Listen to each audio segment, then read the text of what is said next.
I'm Mark Golub, and in the news, the questions and concerns relating to Brexit, Great Britain's vote to leave the European Union. And since on JBS we especially care about the way in which world events impact the Jewish community, I'm so pleased to have on our JBS phones once again from Paris, France, Simone Rodan Benzaquen, who is now the European Director of the American Jewish Committee. Simone, it's wonderful to have you with us again. It's wonderful to be here with you. Simone, first of all, how has Paris Jewry reacted to Britain's decision to leave the EU? I think most French people, like most Europeans in general, it was mixed. There are probably those who were in favor of Brexit, but overall, I would say that the European population, including Jews, have been in shock. To a great extent, the European Union project was a project for peace, and could potentially, or was the idea, ensure peace between the nations in Europe. And there is obviously great concern now that there will be an increase of radicalization, of extremism, and of populism across the European continent. Simone, do you understand why Great Britain decided to leave? Why the vote was 52 to 48 to leave the EU? Yeah, well, I can try. I think there are numerous reasons, and I can't give you the entire list. Overall, first of all, the UK has always been very different from the rest of Europe. There has always been, and for a very long time, been anti-European feelings within the UK population. There has always been a feeling that the UK is slightly apart. Probably due to the fact, to its own history, but also probably due to the fact that it's an island. It was part of the European Union, but it had a number of things that it didn't have. It continued to have the pound. It didn't have the euro. It was not part of what we call the Schengen Agreement, which means travel within the European continent, where you don't basically have to show passports or IDs. So the UK was already slightly different.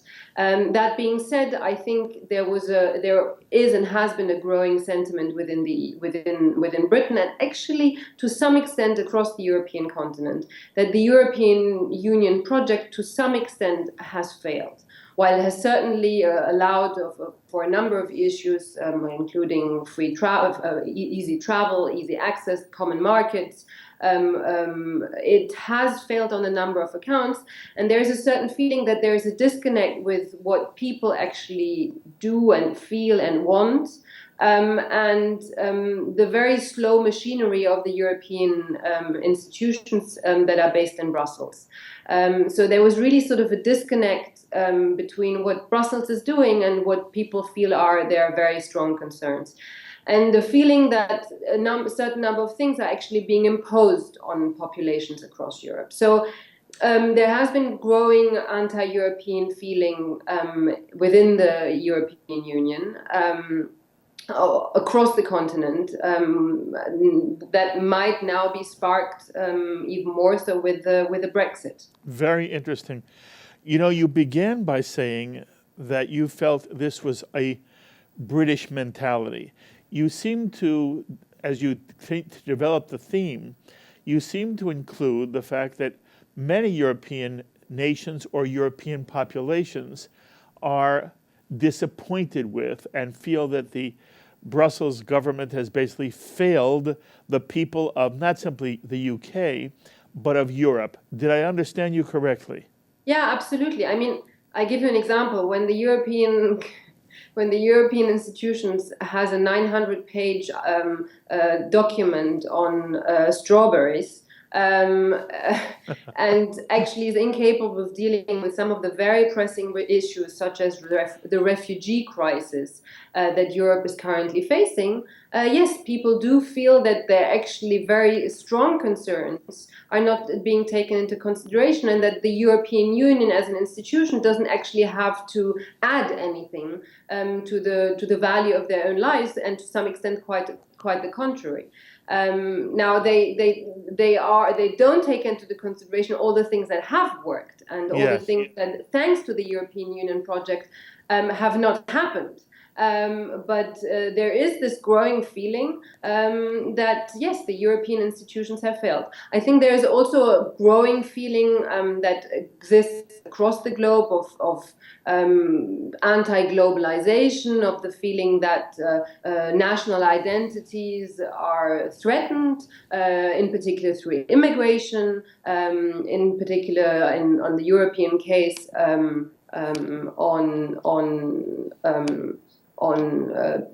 by Islamist forces, by radical Islamist forces.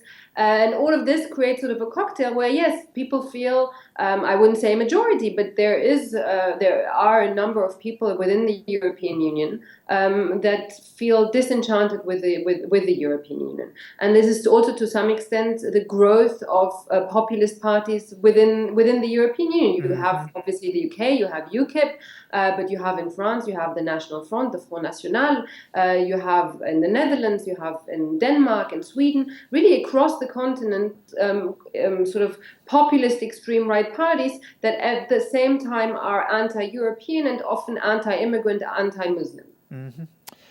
You know, as you look at the sweep of history, the Jewish community has tended to be on somewhat of the cutting edge. Whatever the wave of the future is, the Jewish community tends to be there, and it's a liberal perspective by and large. And I hear many people say to me, well, you know, globalization is, Simone, the wave of the future. And what the UK has done, and all those who even in Europe would be critical of the Brussels government, they are in effect taking a step backward.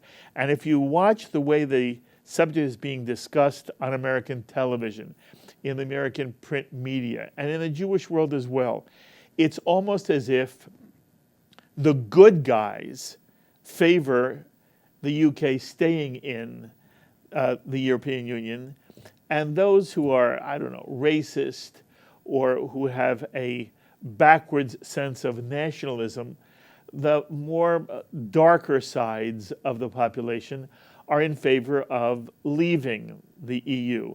To what extent do you see it the same way? To what extent is this breaking down along lines of good guy, bad guy? Well, I always have a difficulty in looking at the good and Yes. good and bad, and the cowboys and the Indians. But that being said, yes, no, you're absolutely right. I mean, what when you look at those who, as I said, at those who are opposed to European integration, who are in favor of Brexit, who are in favor of more and more nationalism, are the populist extreme right parties. There are those who are sort of swaying on a number, or really, using the fears of globalization, using of the fear of a loss of identity, and really preying on a number of fears. The reality is that probably our enemies, the enemies of liberal democracies, the enemies, from my perspective, of peace and within the European Union, are actually probably very happy about what's going on. And I'm in particular thinking of Islamist radical forces outside the European Union, and also other international forces outside the European Union who want to see a destabilization of the EU. So they actually have an interest in it. So if you want to look along those lines, you probably can. All right, you are now the European director of the American Jewish Committee.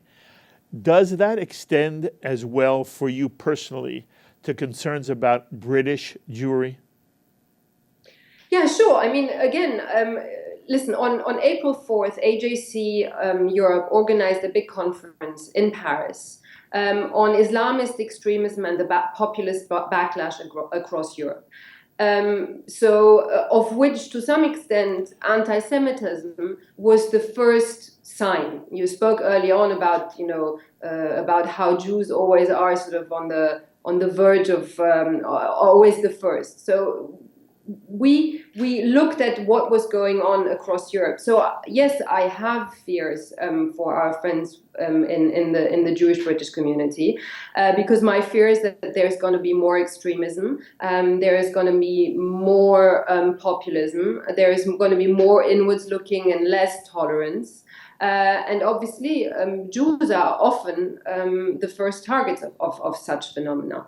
Up until now, the British Jewish community was relatively well off, relatively spared of great waves of anti-Semitism, at least in terms of violence. And my fear is that this indeed will be growing. Very interesting. Do you know who Jonathan Arkush is, Simone? Of course. Do you? Yeah, absolutely. Okay. He's a good friend of the Board of Deputies. That is correct. So we spoke to Jonathan Arkush. Do you know who Barry Marcus is, Rabbi Barry Marcus? I do. Okay. So we spoke to both Barry Marcus and to Jonathan Arkush. Their perspective was a bit different. Their perspective was that this vote in the UK was driven by what you said earlier, an enormous rejection of the Brussels attempt to restrict every nation's autonomy. That there were things being done, and you gave an example. They gave a similar example, by the way.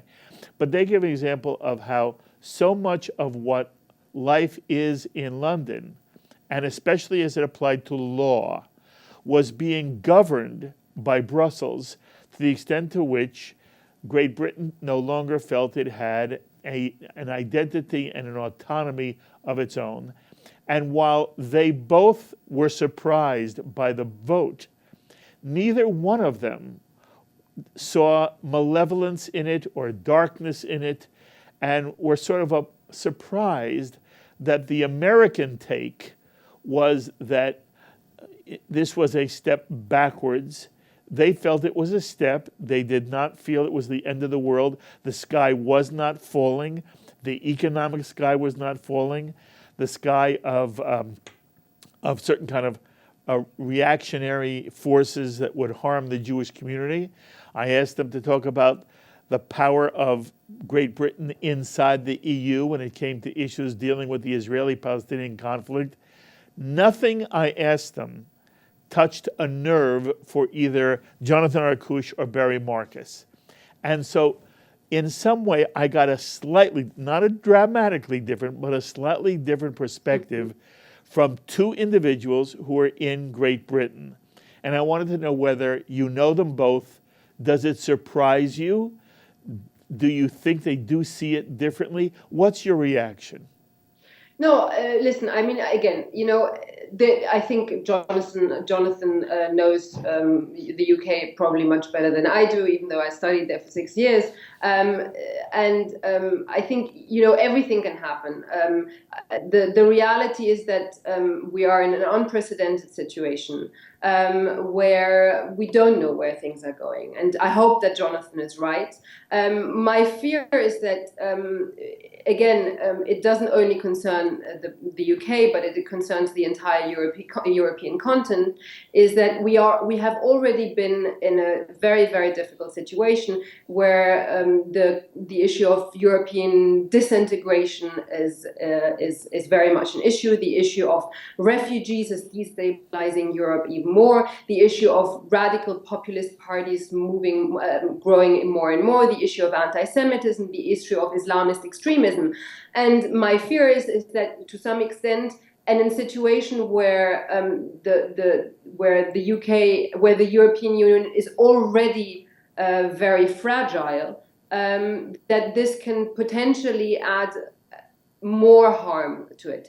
But maybe he's right. I mean, maybe this is actually an opportunity. Maybe there's a very different point of view where you can actually say, well, maybe this is actually some sort of wake-up call for European leaders across the continent. Maybe it means a recomposition of what the political spectrum looks like, and maybe this is actually a good thing. So we'll see. Okay. I don't know. I can't look into the future, but it can really go either way. Okay. Now talk to me about something in a little more detail that seems to be the major Jewish concern. Great Britain was, Prime Minister Cameron was a very pro-Israel voice. And the EU has had a meeting, and one of the things I wanted to talk to you about was this conference that was held in Paris, having to do with whether, in fact, the EU should impose some kind of Palestinian state on the state of Israel. And Great Britain was a voice, was a check against a movement in the EU. Can you spend a moment and just give us an overview of where you feel that whole issue stands, and what's it mean now that the voice of Great Britain will not be formally part of the EU? So first of all, to give you a little bit of a background about the meeting, about what was called the Paris Initiative. A couple of months ago, before the former foreign minister Laurent Fabius left, the French government decided to launch an initiative, not necessarily to impose peace or a Palestinian state on Israel, but sort of to promote to take the lead in the peace initiative. The idea was to say we are at a moment where there is a lack of initiative, nothing is happening. The American administration is not taking the lead. The Quartet is not doing anything. We need to see movement, despite the fact that everything else in the Middle East is falling apart. That's my own comment. We need to take an initiative. So the French government decided to launch what's called the Paris Initiative, where the first part of the meeting happened early June, where they invited countries from across the globe, including the United States, including Russia, including a certain number of countries. Overall, there were 28 countries present, including the Arab countries as well, without the partners, without Israel and the Palestinians, to speak about how the peace process can be relaunched. The second step will be now where working groups will be established, and at the end the idea is to create sort of a conference where both parties will then be present, meaning Israel and the Palestinians will be present, and relaunch sort of initiatives where potentially it can bring peace. Now, the voice of the UK in that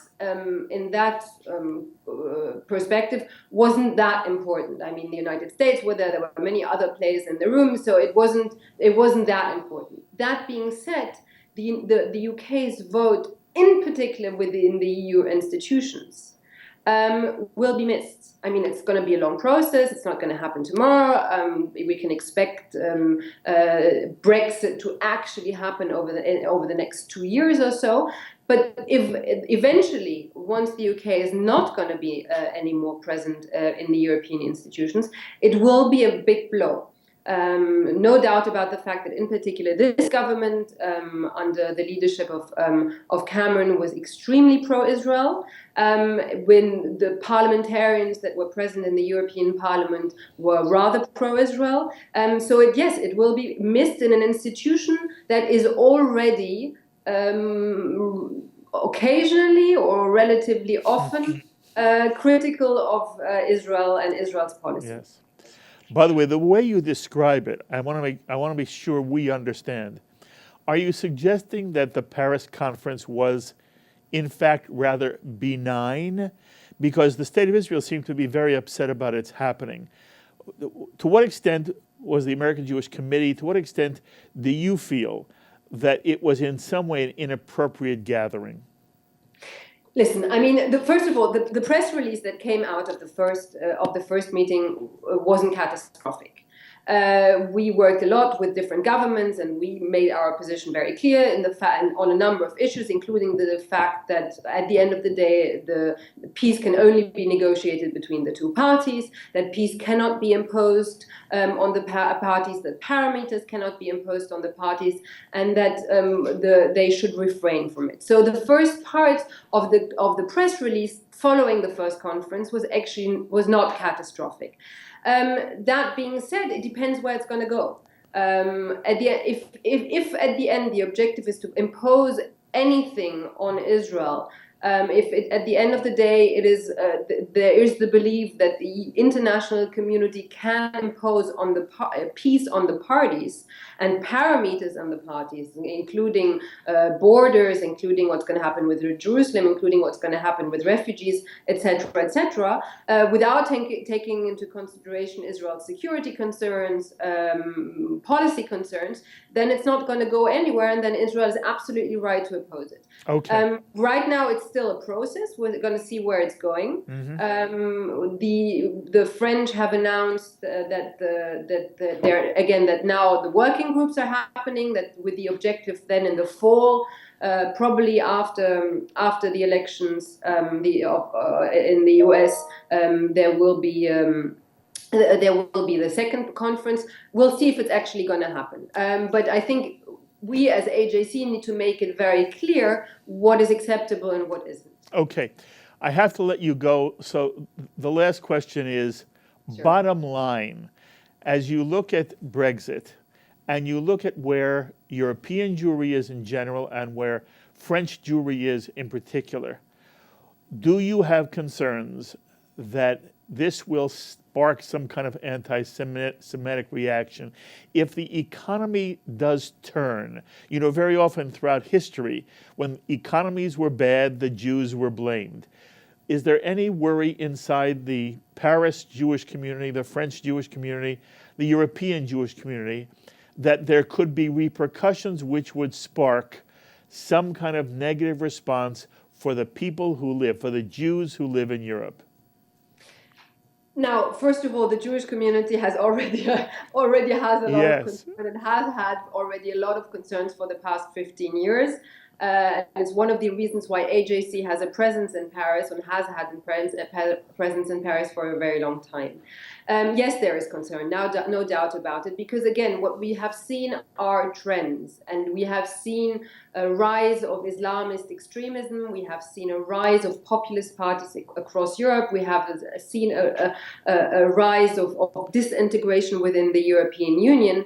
And again, the very idea of why European Union was created was peace and stability. If peace and stability is not going to sustain, so it's not going to be sustainable, then it will definitely mean bad things for Jews in Europe.